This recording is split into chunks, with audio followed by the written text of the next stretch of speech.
Alors c'est le dernier dimanche avant la rentrée et c'est l'occasion que nous avons choisie avec les anciens pour aborder un sujet un petit peu particulier que je regrette en réalité de ne pas avoir abordé avant parce que c'est un sujet qui est d'actualité, un sujet qui est extrêmement important. Et si je parle des anciens, c'est parce qu'en fait, avec Eric et Emmanuel, nous avons, au cours de plusieurs de nos réunions, euh, constater quelque chose qui porte un grave préjudice à l'Église de Jésus-Christ, pas seulement à notre assemblée, mais à l'Église de Jésus-Christ dans son ensemble, et même au monde de manière générale. On va parler ce matin de ceci, du téléphone portable, et plus largement de notre rapport aux écrans. Parce qu'il y a un problème véritable et de plus en plus préoccupant.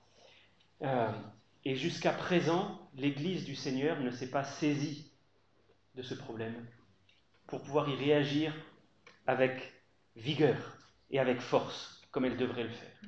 Alors, vous allez peut-être me trouver dramatique, dans l'exagération, mais ce constat que je vais exposer, nous l'avons fait collectivement avec les anciens. J'ai pu le faire personnellement dans ma propre vie, et j'ai pu le faire aussi en discutant avec un certain nombre d'entre vous, et puis en observant simplement le monde autour de moi, en me lamentant de la place énorme, indue, que prennent les écrans dans notre vie. Et en me plaçant devant le Seigneur, devient clair que l'Église de Jésus-Christ, est en danger et qu'elle doit se ressaisir vigoureusement pour ne pas céder aux pratiques du monde, pour faire face et affronter ces pratiques que le monde nous impose, mais qui ne doivent pas avoir cours dans l'Église de Jésus-Christ. Alors d'abord, on va voir un petit topo de la situation dans le monde, parce que c'est quelque chose d'important, et hop là, merci. Je vous ai mis quelques chiffres ici. Dans notre société, 33% des enfants commencent à utiliser, ils utilisent eux-mêmes, un écran entre 2 ans et demi et 5 ans. 66% des parents passent plus d'1h30 par jour devant un écran pour des loisirs. Je ne parle pas du travail, mais je parle du loisir. 66% des parents. Ça monte le temps d'écran moyen à 5h07 par jour. C'est une moyenne. Il y a des gens qui regardent plus, il y a des gens qui regardent moins. Mais c'est affligeant de constater que dans notre société, 5 heures par jour, un cinquième de la journée est passé, entre un quart et un cinquième de la journée est passé devant un écran pour du loisir. La quasi-totalité des enfants suit la trajectoire de ses parents. Un écolier en CM1, CM2 passe 2 fois plus de temps devant écran qu'en salle de classe, si on cumule le tout sur une année. Et si on cumule à l'année ces 5h07 passés, ça représente 76 jours à regarder un écran sans s'arrêter. Si nous sommes dans ces statistiques, si nous sommes représentatifs, nous, de ces statistiques, cela veut dire que nous passons 76 jours continus devant écran dans une année. C'est... Merci. Quelque chose qui a une incidence très forte, et plusieurs études montrent qu'il y a un rapport entre l'exposition aux écrans et les problèmes de surpoids, qu'il y en a avec la durée et la qualité du sommeil, avec des problèmes de vue, et enfin avec le développement intellectuel et les capacités de concentration. Plus le temps d'écran est important, plus ces problèmes-là sont également importants. Donc c'est un problème de société, on le voit, ces quelques chiffres nous le montrent, c'est un problème de société majeur qui commence un petit peu à être abordé dans certains médias. Attention à l'exposition aux écrans. Nous avons vu, nous, chez notre pédiatre, cette recommandation de ne pas exposer les enfants aux écrans du tout avant l'âge de 3 ans. Mais c'est un problème qui est entré dans l'Église. Qui, ici, n'a pas de téléphone portable, ni de tablette, ni d'ordinateur? Personne. Et c'est un problème pour l'Église de Jésus-Christ parce que la pratique du monde est entrée dans l'Église. Et que jusqu'à présent, très peu de monde réagit. En tout cas, il ne semble pas y avoir de prise de conscience collective et vigoureuse face à ces pratiques qui pourtant nous impactent terriblement dans notre vie quotidienne, dans notre relation avec le Seigneur. Parce qu'il y a un véritable phénomène de dépendance aux écrans et d'addiction. Alors, après avoir abordé le sujet sous l'angle de la société en général, on va se recentrer sur la parole de Dieu, ouvrir nos Bibles. Et vous allez me dire, mais on va l'ouvrir où, Baptiste? Quel est le verset qui parle de mon téléphone portable, de ma tablette, de mon écran? Alors, est-ce que vous êtes sûr que la Bible ne parle pas de votre téléphone portable? Elle se trouve peut-être sur votre téléphone portable, mais est-ce qu'elle en parle? C'est vrai que certains pensent que si la Bible ne le mentionne pas explicitement, c'est un sujet qui n'est pas grave, pas important, neutre. Et c'est vrai qu'on ne trouve pas ces mots dans la Bible, on ne trouve pas écran, tablette, ordinateur. Et c'est vrai aussi que si je laisse ce téléphone posé ici, il ne va pas me sauter au visage en disant « Regarde-moi, regarde-moi ». Ceci n'arrivera pas. Pourquoi? Parce que le problème, c'est moi. Et la Bible parle de moi. Le premier passage que nous allons regarder se trouve dans Romains, chapitre 12 et verset 2. Romains 12, verset 2.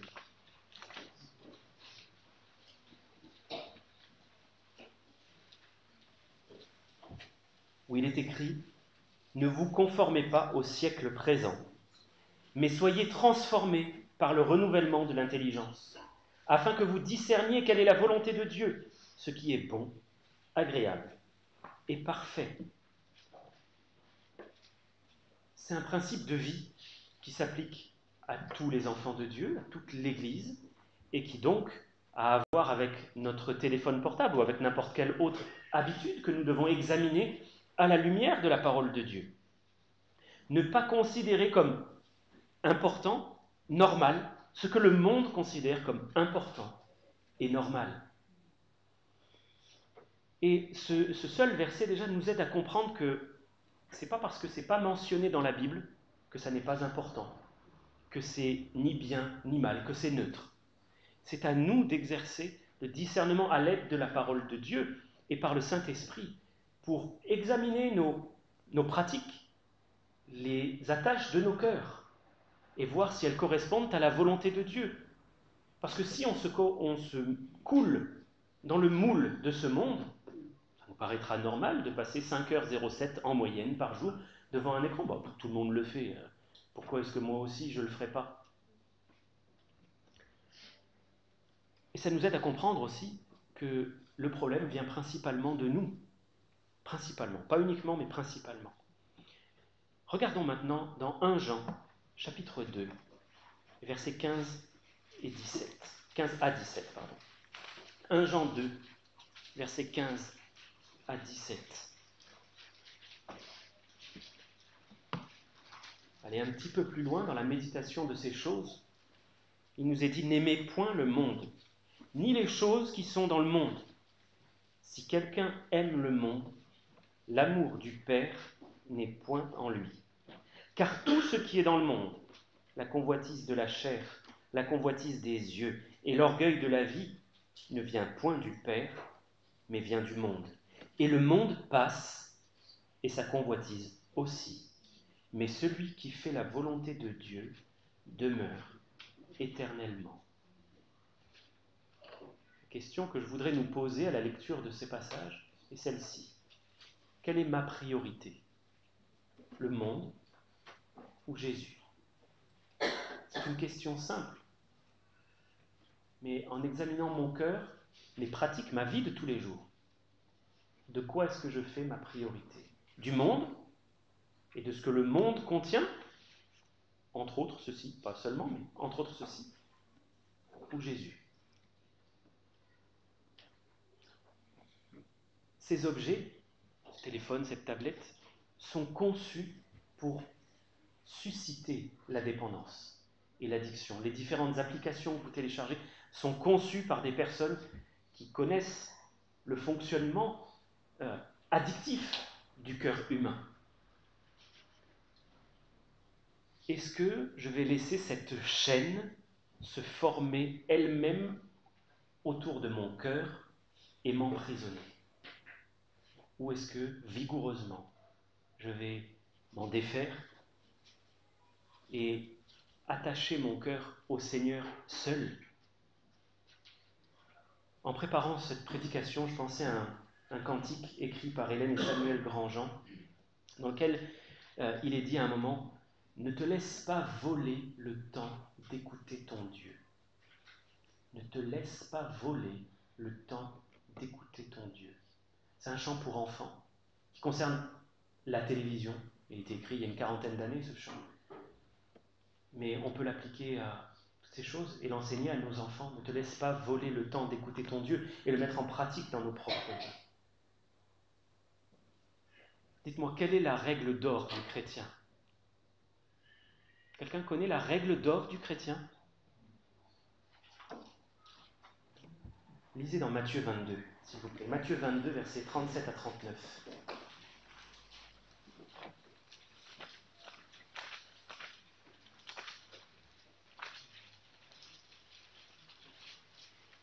On demande à Jésus quel est le plus grand commandement. Et Jésus répond: tu aimeras le Seigneur ton Dieu de tout ton cœur, de toute ton âme et de toute ta pensée. C'est le premier et le plus grand commandement. Et voici le second qui lui est semblable. Tu aimeras ton prochain comme toi-même. Tu aimeras ton Dieu de tout ton cœur, de toute ton âme et de toute ta pensée. Vous aurez remarqué que j'ai insisté sur tout. Cœur entier. Pas de partage entre le Seigneur et autre chose. Comment est-ce que je peux aimer Dieu si je suis incapable de détourner mes yeux d'un écran pour me concentrer quelques instants sur sa parole? Comment est-ce que je peux aimer Dieu si je dois avoir mon téléphone, mon écran, quel qu'il soit, à proximité pour le louer? Je donne un tout petit aparté. J'entends de plus en plus se répandre dans notre monde évangélique l'idée que écouter des louanges est ce que Dieu veut. C'est pas que Dieu ne veuille pas qu'on écoute des louanges, mais les louanges, il nous a demandé de les chanter avant de les écouter. Donc, nous passons une bonne partie, beaucoup passent une partie de leur temps avec un casque vissé sur les oreilles, des écouteurs vissés sur les oreilles, écoutant de bonnes choses, des louanges. Dieu nous a demandé de les chanter. Chanter. Et d'écouter. Comment est-ce que je peux aimer Dieu si je suis sans cesse interrompu par des notifications? Si je suis incapable de me concentrer 2 minutes. Vous savez, les applications TikTok, Snapchat, Instagram, YouTube, Facebook sont conçues pour limiter votre attention à 2 minutes maximum. 2 minutes maximum. Ce qui fait que vous devenez, à force d'accoutumance à ces applications, totalement incapable d'accorder une attention soutenue de plus de 2 minutes à quelque objet que ce soit, surtout s'il n'est pas sur un écran. Comment est-ce que vous allez aimer Dieu en mettant sous vos yeux des choses du monde, futiles, sans aucune importance, voire mauvaises, carrément abominables?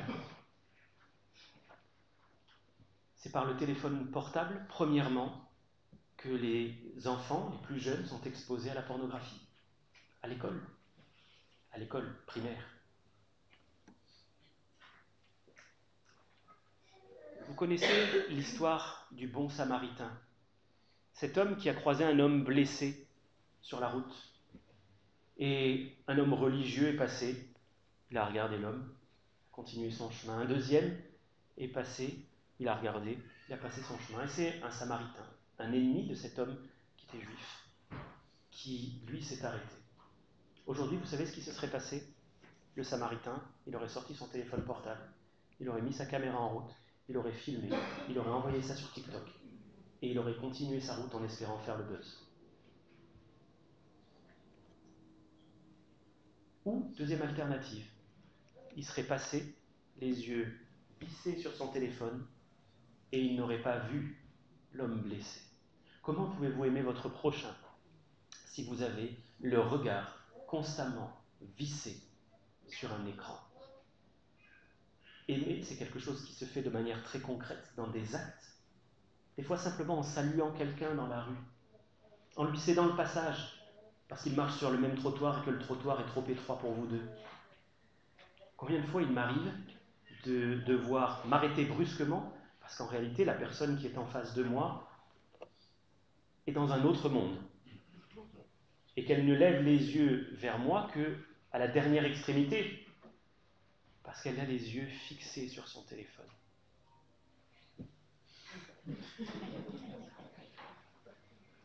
Regardez s'il vous plaît Psaume 101, verset 3.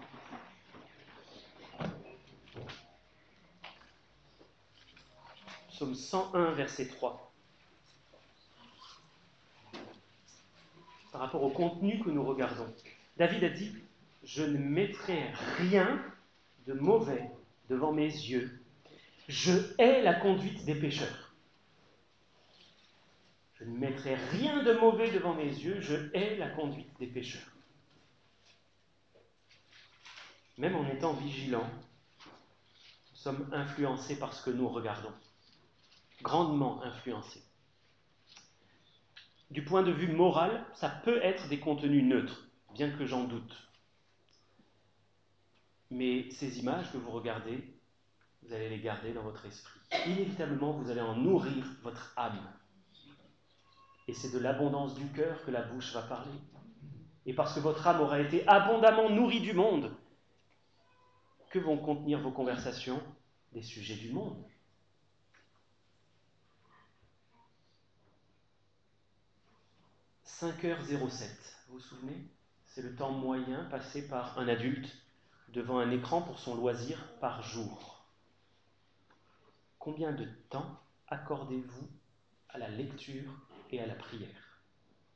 Plaise à Dieu que nous accordions tous au moins 5h07 à la lecture de la parole de Dieu et à la prière. Nos vies en seraient révolutionnées, véritablement révolutionnées. Alors c'est vrai que cet instrument, je l'ai dit, en soi, il n'est pas mauvais. C'est pas lui qui va me sauter au visage pour m'agresser. Mais quel usage est-ce que j'en fais? Voulez-vous regarder, s'il vous plaît, avec moi dans 1 Corinthiens, chapitre 10 d'abord, verset 23. 1 Corinthiens 10, verset 23.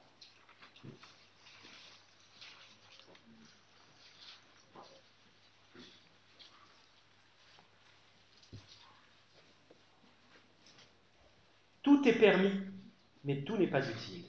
Tout est permis, mais tout n'édifie pas. Et si vous voulez regarder, s'il vous plaît, chapitre 6 et verset 12. Les mêmes mots. J'ai choisi de citer celui-ci en dernier. Tout m'est permis, mais tout n'est pas utile. Tout m'est permis, mais je ne me laisserai pas asservir par quoi que ce soit. Combien d'entre nous sont sujets à des crises d'angoisse s'ils partent de la maison en ayant oublié leur téléphone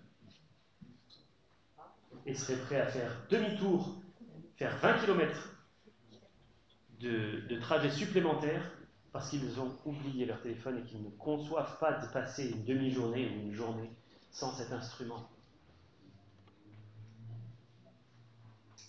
Dans l'usage que vous faites de votre téléphone, je vais parler du téléphone, étendez-le à tablette, écran, Posez-vous la question, est-ce que Jésus le ferait? Est-ce que Jésus le ferait? Est-ce que Jésus regarderait cette série avec moi? Est-ce que Jésus passerait 2 heures sur TikTok pour regarder le contenu que je regarde? Je pense qu'on peut répondre non déjà à la première partie de la question. Est-ce qu'il passerait 2 heures sur TikTok? Non. Est-ce qu'il regarderait mes contenus? Peu de chance. Alors, que faire? Parce que c'est la question qu'on peut se poser. Que faire? Dans cette partie-là de la prédication, je voudrais m'adresser aux jeunes et aux parents, plus particulièrement, aux parents à venir, à tous ceux, de manière générale, qui se sentent dépassés par l'usage de cet instrument, par les proportions qu'il a pu prendre dans votre propre vie à vous, ou dans la vie de votre famille. Vous savez, les repas où chacun est en communion avec son téléphone. Je sais que c'est arrivé à plusieurs, j'ai assisté moi-même à certains de ces repas. Que faire? La première des choses, c'est de remettre les choses à leur place, remettre les choses dans l'ordre. Vous pouvez vivre sans écran, mais vous ne pouvez pas vivre sans Jésus.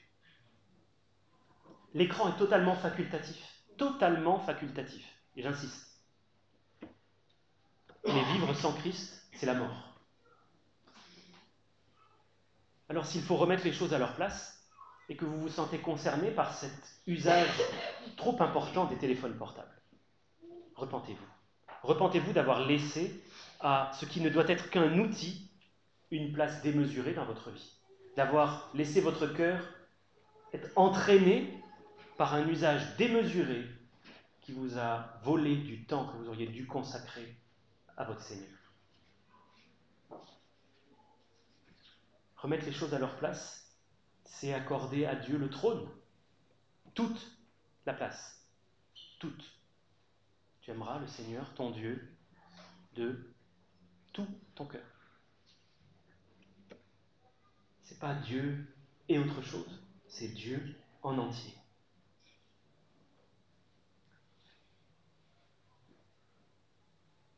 La deuxième chose, c'est faire face à la vérité.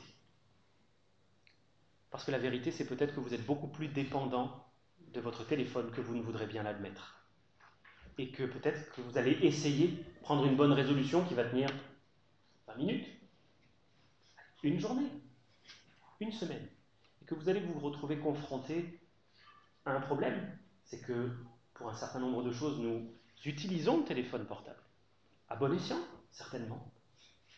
Mais qu'après avoir fait la bonne chose avec le téléphone portable, tout de suite je vais passer sur l'application qui remplit mon cœur, mon agenda, au lieu de laisser le Seigneur le faire. Donc faire face à la vérité, c'est se rendre compte aussi que l'addiction, peut-être, est là, que vous êtes esclave, que votre enfant est esclave, que le téléphone triomphe de vous, qu'il a triomphé de votre volonté. La troisième chose, c'est de prendre les mesures qui s'imposent. Et on va ouvrir la parole de Dieu en Matthieu 5, versets 27 à 30. Matthieu chapitre 5, versets 27 à 30.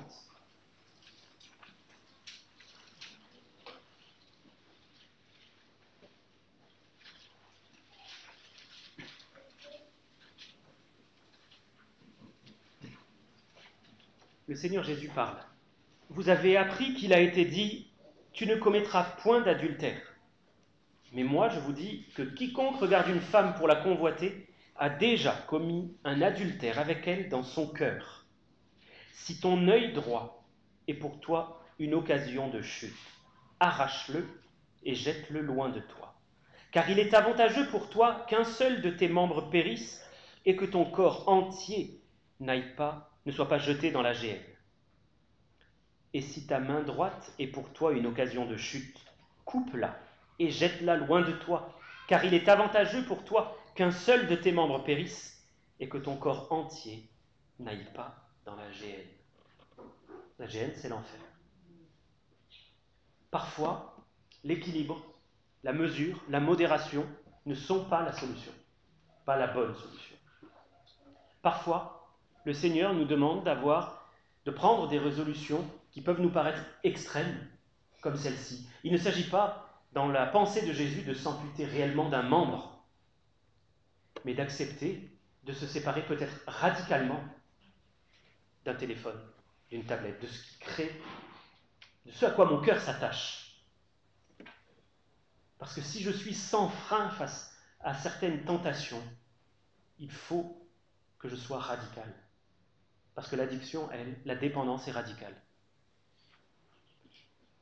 Alors on peut se demander, mais est-ce qu'il faut vraiment aller jusque-là? Vraiment? Je dis qu'à un moment, il faut décider qui on va servir. Dieu ou le monde. Et je prendrai pour ma part les paroles de Josué, moi et ma maison, nous servirons l'Éternel. Alors on peut se dire, mais au collège, au lycée, à la fac, qu'est-ce qu'ils vont dire? Est-ce qu'on va se moquer de moi? Moi et ma maison, nous servirons l'Éternel. Et tant pis si je me fais moquer, si on me méprise, même si on m'exclut, qu'on me met à l'écart, parce que bien forcément, comme je ne suis plus dans le monde, je ne partage plus forcément les mêmes préoccupations, les mêmes sujets d'intérêt. Mais laissez-moi vous dire quelque chose à vous en particulier qui êtes jeunes.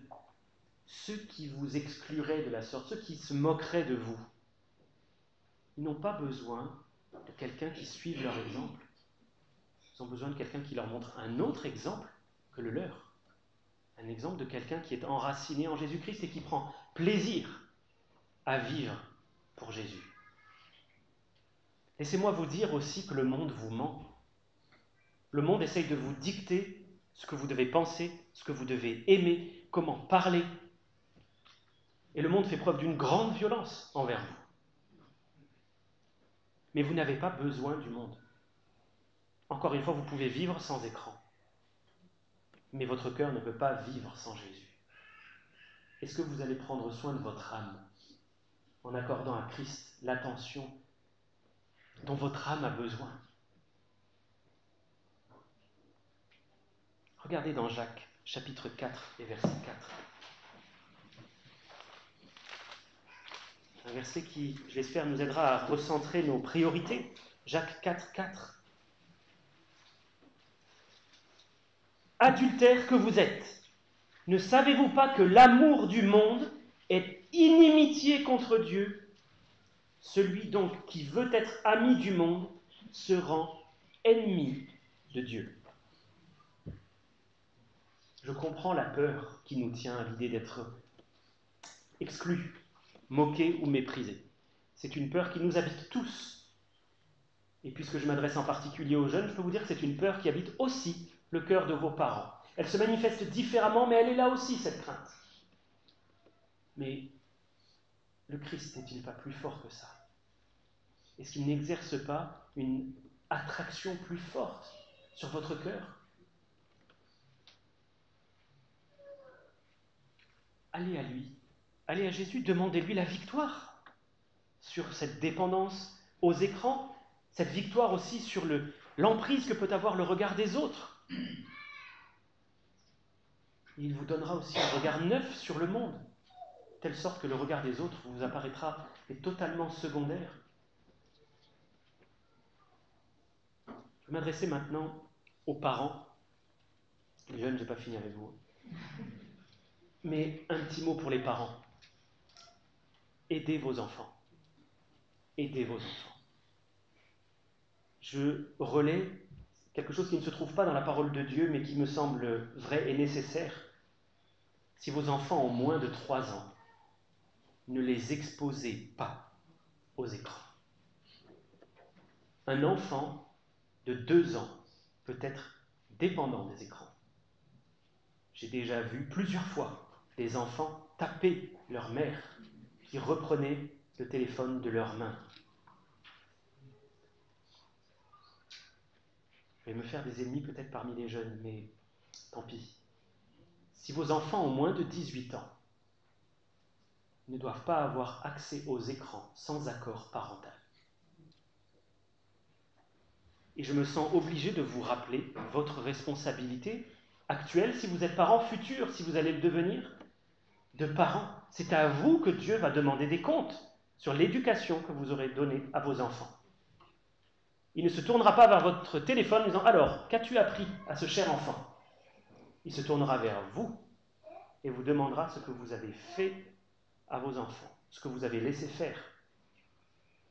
Si vous leur laissez l'écran accessible, sachez que vous déléguez leur éducation au monde, aux influenceurs, qui ne se priveront pas de faire rentrer dans leur cœur si influençable des valeurs totalement contraires à celles de la parole de Dieu.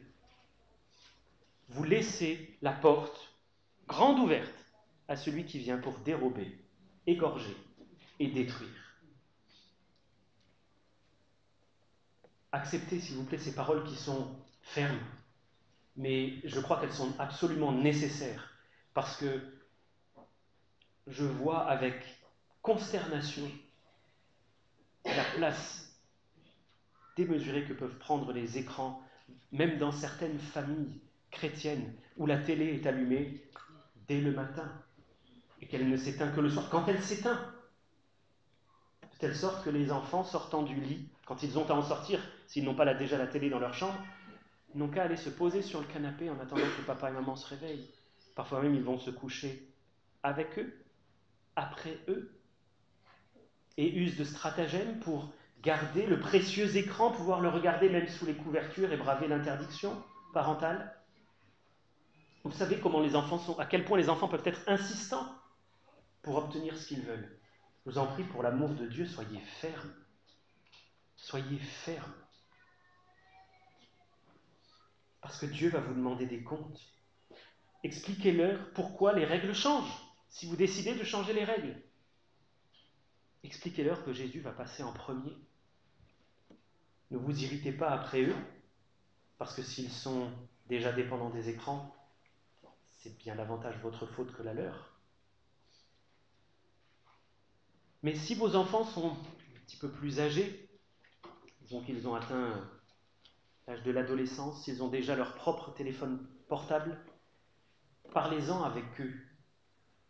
Prenez du temps pour décider ensemble des mesures à adopter, d'une limitation du temps d'écran.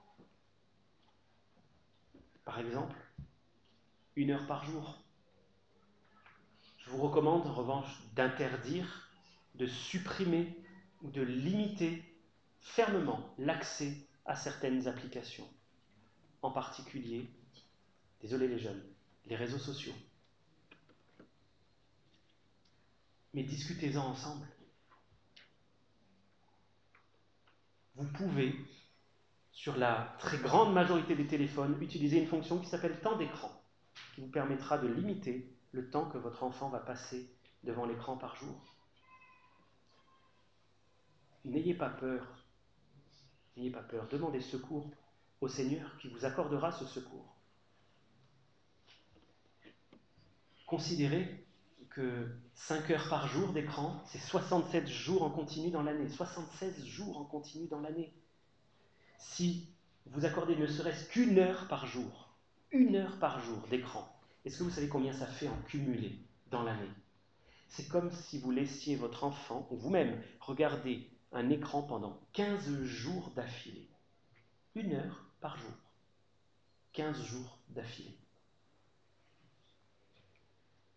Vous pouvez, et je vous le recommande chaudement, utiliser le contrôle parental. Je me souviens d'il y a quelques années, au moment où je travaillais dans la banque, et où un collègue, alors je ne sais plus pourquoi je lui ai demandé son téléphone portable, probablement que le mien était en panne de batterie ou que je l'avais oublié, je ne sais pas. Et il m'a laissé gracieusement utiliser son téléphone pendant quelques instants, mais en l'ouvrant, la première chose que j'ai vue, c'était de la pornographie. Et pas qu'une page. C'est le premier moyen qui est utilisé pour regarder de la pornographie. Il existe des applications très simples d'utilisation, très peu coûteuses et incontournables, qui permettent d'interdire catégoriquement l'accès aux ressources pornographiques pour les enfants et pour les jeunes. Les jeunes, s'il vous plaît, Ouvrez votre Bible dans Éphésiens 6. C'est grand aussi, hein, mais... Éphésiens 6. Je sais que tout ce que je viens de dire va peut-être vous hérisser le poil, vous angoisser, peut-être même vous mettre en colère. Mais voici la parole du Seigneur. Enfants, obéissez à vos parents, selon le Seigneur, car cela est juste. Honore ton père et ta mère. C'est le premier commandement avec une promesse, afin que tu sois heureux, que tu vives longtemps sur la terre. Dieu ne vous demande pas d'obéir à vos parents pour que vous soyez malheureux, mais il vous fait une promesse.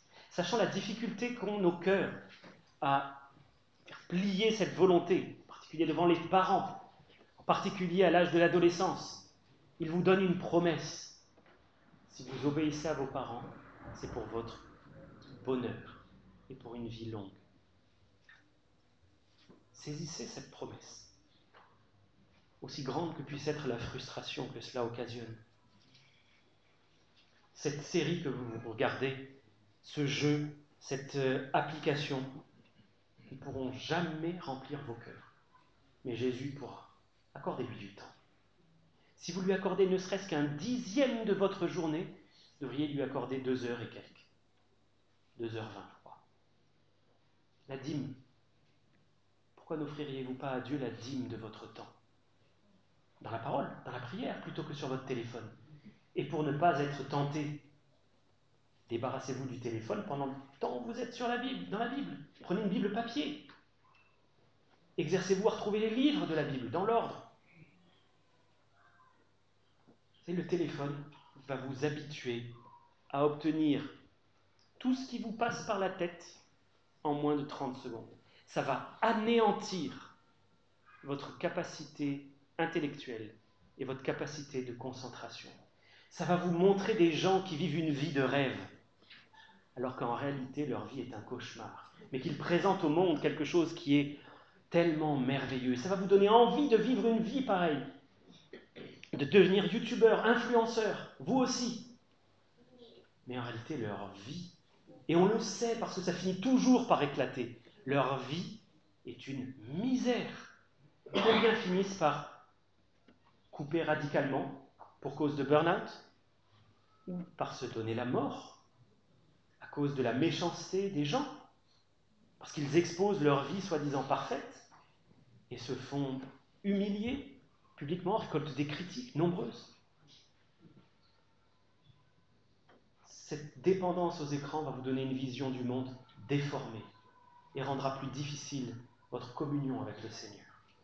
Alors je vais terminer maintenant avec une question. Une question. Quelles sont vos excuses? Quelles sont vos excuses pour ne pas être aussi radical? Alors je sais qu'il y en a qui n'ont pas besoin d'excuses et qui savent utiliser ces outils comme des outils, sans plus. Peut-être qu'ils n'auront pas eu besoin de cette prédication ce matin. Gloire à Dieu pour ça. Mais je sais que beaucoup en ont besoin. Quelles excuses viennent à votre cœur pour ne pas traiter radicalement le problème? Alors je veux bien, mais pas tout de suite. De toute façon, je peux arrêter quand je veux, c'est juste que là, j'ai pas envie. Ça changera rien. Puis je vais pas me couper des autres quand même. Puis quand même, attends, j'ai pas atteint un stade assez grave pour aller jusque-là quand même. On va me juger. C'est trop difficile. Et si j'y arrive pas? Est-ce que ces excuses vous parlent? Je les ai tirées d'un site sur la dépendance à l'alcool. Ce sont les excuses les plus courantes que les personnes dépendantes de l'alcool utilisent pour ne pas suivre une cure de désintoxication. J'ai la pensée que si ces excuses vous montent au cœur, elles révèlent probablement une dépendance à ces outils bien plus forte que vous ne pourriez l'admettre. dernier verset que je veux vous donner, c'est une promesse. Dans Ésaïe 45, verset 19. Ésaïe 45, verset 19. Dieu dit, « Je n'ai point parlé en cachette, dans un lieu ténébreux de la terre. Je n'ai point dit à la postérité de Jacob, cherchez-moi vainement. Moi, l'Éternel, je dis ce qui est vrai, je proclame ce qui est droit. » Et je veux souligner, Dieu n'a pas dit « cherchez-moi vainement ». Ce n'est pas en vain que vous allez passer du temps à le chercher. Ce n'est pas en vain que vous allez limiter ou supprimer le temps que vous passez devant les écrans. Si vous l'utilisez pour la gloire de Dieu, ça ne sera jamais vain. C'est une promesse. Je n'ai jamais dit à qui que ce soit, en particulier à la postérité de Jacob, cherchez-moi vainement. Il n'est pas dit que les résultats arrivent tout de suite, ni que ça se fasse sans difficulté. Mais Dieu saura récompenser ceux qui le cherchent. C'est une constante dans sa parole. Que le Seigneur fasse que nous ayons à cœur ces paroles. On va prier ensemble.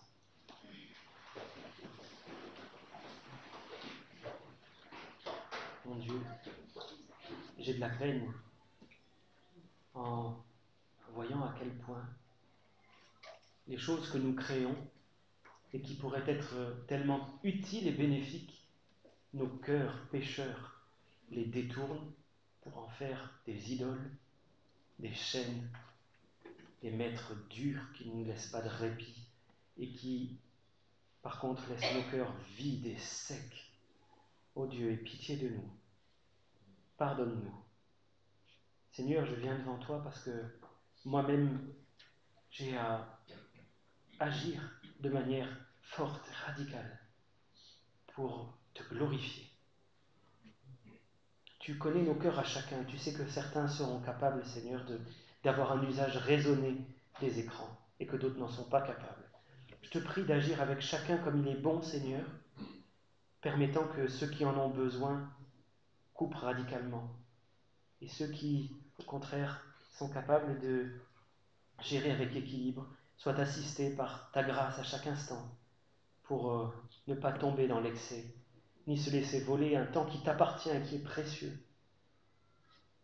Seigneur, fais-nous grâce, parce que sans toi, nous ne pourrons pas faire cela et nous avons besoin de toi. Et notre désir, Seigneur, c'est d'être des instruments pour ta gloire, c'est de te glorifier, que tu sois vu dans nos vies, que nos habitudes te reflètent toi et ne reflètent pas le monde.